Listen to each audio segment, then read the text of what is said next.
Hello everyone, welcome back. हम अपना pharmaceutics 1 chapter number 4 packaging पढ़ रहे थे। इसके अंदर हमने कंटेनर्स के बारे में देख रहे थे। ग्लास कंटेनर्स हमने कर लिया। लास्ट वीडियो में हमने प्लास्टिक कंटेनर्स की बात करी थी। देखो, प्लास्टिक में एग्जांपल दिखाती हूँ। कंटेनर्स में नहीं, सिर्फ एक कोलैप्सिबल ट्यूब्स में भी प्लास्टिक का यूज होता है ना।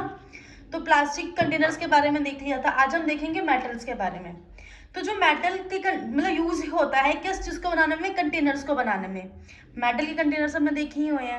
और मेटल में भी कौन सा मेटल सबसे ज्यादा यूज होता है, उसमें आता है एल्यूमिनियम हो गया, टीन प्लेटेड स्टील, ऐसा स्टील जिसके ऊपर टीन की प्लेटिंग कर दी गई है, स्टेनलेस स्टील, या पूरा ही टीन वाला कंटेनर यूज करते हैं, लेड यूज होता है। ठीक है, अब हम इसके बारे में कुछ एडवांटेजेस एंड डिसएडवांटेजेस हम देख लेते हैं। एडवांटेजेस में क्या है, metals are sturdy and impermeable to light, moisture and gases. जैसे इसके आर पार ना लाइट पहुंचती है, ना मॉइस्चर पहुंचता है, ना गैसेस पहुंचती है। ठीक है, अरे अनब्रेकेबल होते हैं बाय इम्पैक्ट ऑफ एक्सट्रूजन। मतलब अगर एक्सटर्नली कोई फोर्स लगता है तो मेटल अनब्रेकेबल होता है। हम जानते हैं ना, एल्यूमिनियम, टीन वगैरह तो हमने देखा ही हुआ है, वो इतने आसानी से नहीं टूटते हैं। इनका वेट भी कम होता है, light weight compare to glass. Glass क्या होता है, भारी इतना ज्यादा और टूट बहुत जल्दी जाता है। लेकिन मेटल कैसे है, ग्लास के कंपेयर में हल्के हैं और लेकिन अनब्रेकेबल भी हैं। इसके अंदर लेबल भी हम आराम से प्रिंट करवा सकते हैं। अदरवाइज ग्लास हो या प्लास्टिक हो, उसके अंदर हमको चिपकाना पड़ता है लेबल अलग से। लेकिन जो हमारे पास मेटल है ना, उसके अंदर तो हम लेबल ही करवा सकते हैं। अब इसके साथ साथ कुछ डिसएडवांटेज कैसे है कि ये एक्सपेंसिव होते हैं, महंगे हैं मेटल्स। ठीक है, and may metal particle shed into pharmaceutical products. कभी कभी क्या होता है, जो मेटल का पार्टिकल है ना, जिससे कोई हमारा कंटेनर बना है, कोलैप्सिबल ट्यूब बनी है, कुछ भी बना हुआ है, तो उसके पार्टिकल्स, मेटल के पार्टिकल्स हमारे फार्मास्यूटिकल प्रोडक्ट्स में मिल जाते हैं। They react with chemicals. Metals क्योंकि रिएक्ट करते ही हैं, है ना। मेटल्स इजीली रिएक्ट कर लेते हैं केमिकल्स के साथ भी, तो वहाँ इसका डिसएडवांटेजेस हैं। देखिए, जैसे कि एग्जांपल के लिए ये दिखाया, ये है तो प्लास्टिक का कंटेनर, लिवोसिट्राजिन है, लेकिन जो इसका क्लोजर है ये किसका बना हुआ है, मेटल का बना हुआ है ना। ऐसे ही अगर मैं कोई भी ट्यूब दिखाऊं, जस्ट लाइक मैंने सोफ्रामाइसिन, फ्रमाइसिटिन दिखाई थी, ये मेटल से बनी हुई है, लेकिन इसकी जो लीड है, ये वाली ये चीज़ है ना, ये किस चीज़ की, ये मेटल की। ये मेटल की किस लिए रखेगी, क्योंकि अभी हमने एक चीज़ पढ़ी थी ना, क्या पढ़ा था, impermeable to light, moisture and gases, इसलिए इसका यूज़ कर रखा है यहाँ पे। म्यूप्रोसिन है जो मेरे पास है, तो भी प्लास्टिक के, लेकिन आप देखेंगे जो म्यूप्रोसिन आती है ना, वो मेटल की भी आती है, थोड़ी महंगी आती है, वो मेटल की आती है। ठीक है, आगे हम देखते हैं। Aluminium, tin, lead use for construction of collapsible tube. हमने देखा हमने, ठीक है ना, एल्यूमिनियम का, टीन का यूज किया जाता है, लेड का भी यूज किया जाता है कोलैप्सिबल ट्यूब्स। इन्हीं को कोलैप्सिबल ट्यूब्स कहते हैं, क्योंकि कोलैप्स हो जाते हैं, दबा देते हैं, तो खत्म होते तो पीछे से दबाने लग जाते हैं हम, तो यही होते हैं कोलैप्सिबल ट्यूब्स। अरे अलग अलग साइजेस के होते हैं, साइजेस भी देख लिया आपने कितना फर्क है। बहुत तरह तरह के साइजेस के हमारे पास कोलैप्सिबल ट्यूब्स होती हैं।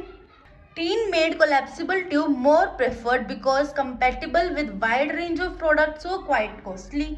अब जो टीन की कोलैप्सिबल ट्यूब है ना, वो सबसे ज़्यादा प्रेफर की जाती है कि भाई टीन की ही बना दो, क्योंकि वो मतलब वाइड रेंज ऑफ प्रोडक्ट्स है ना, उनके साथ कंपैटिबल होती है, मीन्स जल्दी किसी से रिएक्ट नहीं करती है और ज़्यादातर प्रोडक्ट्स के साथ सही जाती है। लेकिन अब उसमें ये एडवांटेज है, तो एक डिसएडवांटेज उसमें आगे कि वो कॉस्टली बहुत ज़्यादा होती है। फिर दूसरी तरह की हमारी कोलैप्सिबल ट्यूब होती है एल्यूमिनियम की, एल्यूमिनियम कोलैप्सिबल ट्यूब। इसका वेट बहुत कम होता है, ठीक है, इसको हम स्पेशली जो टूथपेस्ट वगैरह में भी यूज करते हैं, and less expensive. So aluminium की मिडल रेंज वाली रहती है कि भाई अगर हम टीन से कंपेयर करेंगे तो लेस एक्सपेंसिव है, ठीक है, और वेट भी इसका कम है। और हम जब लेड की बात करते हैं, जो लेड कोलैप्सिबल ट्यूब है, वो चीपेस्ट है, सबसे ज़्यादा सस्ती है, लेकिन उसको हम ज़्यादातर यूज़ नहीं करते क्योंकि वो लेड की पॉइजनिंग कर देती है। ठीक, अब वही वाली बात है कि जो सबसे सस्ता है उसको हम यूज़ नहीं कर सकते हैं, और जो बहुत महंगा है उसकी फिर कॉस्ट ही महंगी पड़ जाएगी मेडिसिन की, तो मिडल में एल्यूमिनियम बचता है।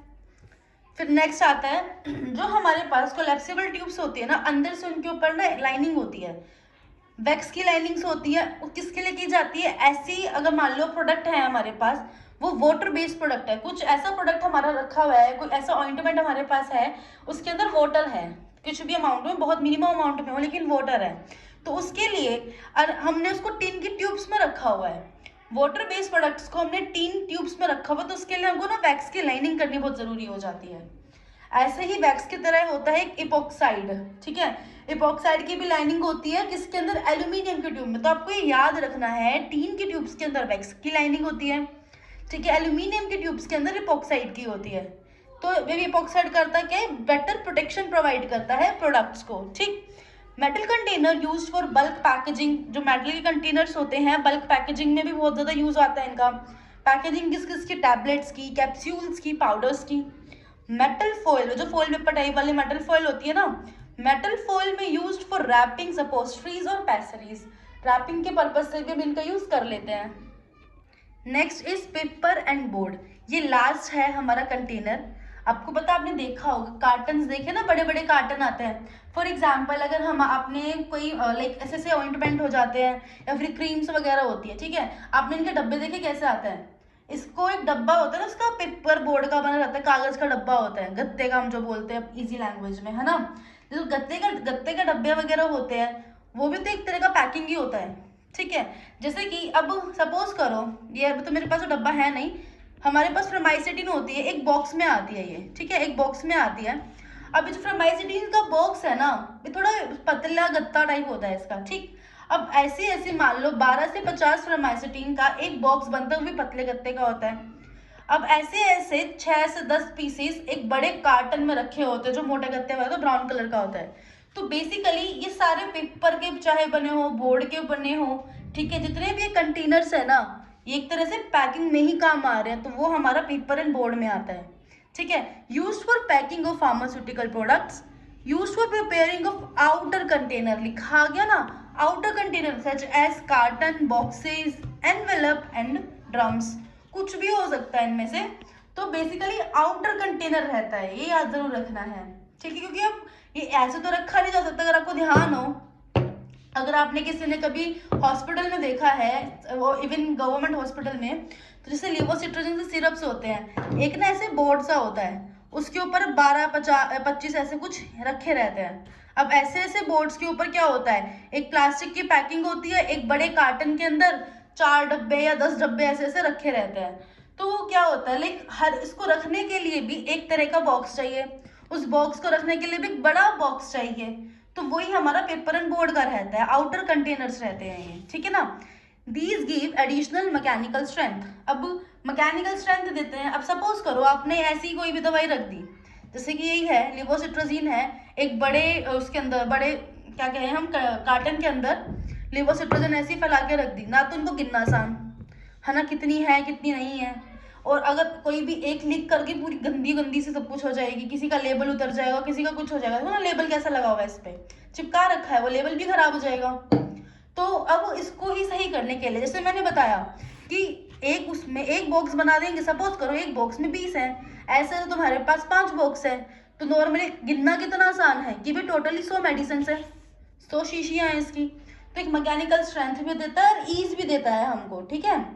Next is collapsible tubes, upholsteries, powder packed in paper and board containers. तो इन सबको पेपर एंड बोर्ड कंटेनर्स में पैक किया जाता है।